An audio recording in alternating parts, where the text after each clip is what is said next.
Mickey's Spooky Night.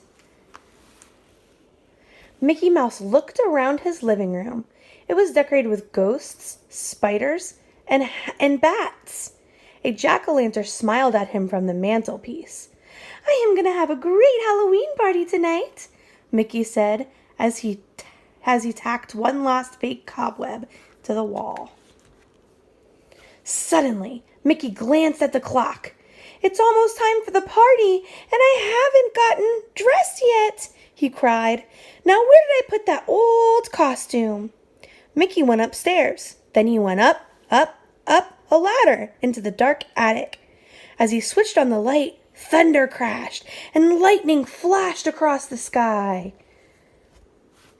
Mickey looked around and noticed something tall in the corner. A large, ghostly shadow fell over him. "Hello?" he said.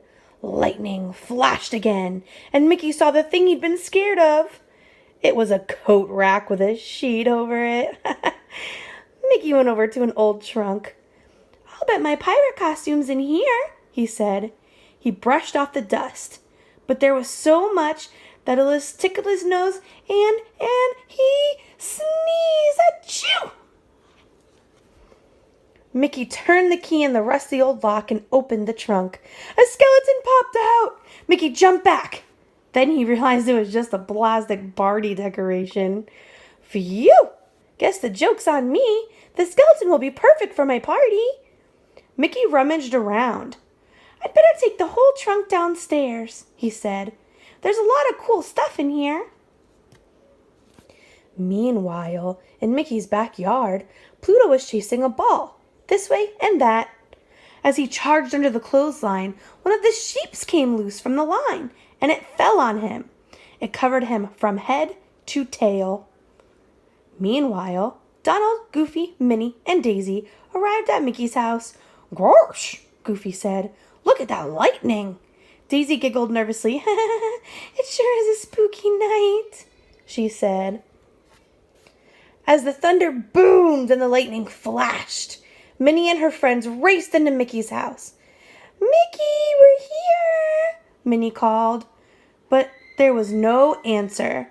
Mickey was too far upstairs to hear anything over the sounds of the storm. Just then, the lights went out. Mickey's friends heard weird thumping sounds above them. Minnie gasped. "What was that?" she asked. "It sounds like a coffin being dragged across Mickey's room," said Daisy.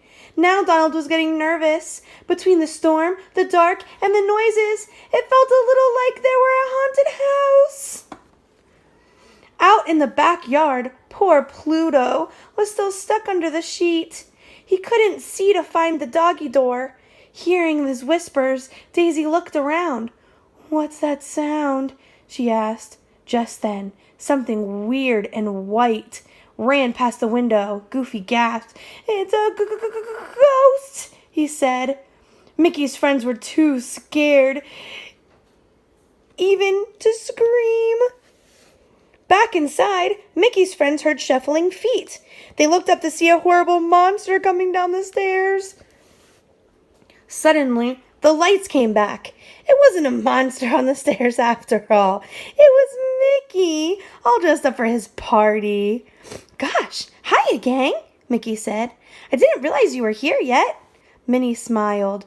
"Oh, Mickey, it's just you. You really scared us." "We thought you were a ghost," said Goofy. "Yes, that's one very scary costume," Daisy said, pointing to the hook on Mickey's hand. Daisy picked up a cupcake and smiled. "Mickey, this is the scariest, most exciting Halloween party ever. How did you do it?" Goofy nodded. "Yeah, Mickey, it's the best haunted house I've ever been in," he said. Haunted house?" A puzzled Mickey looked around.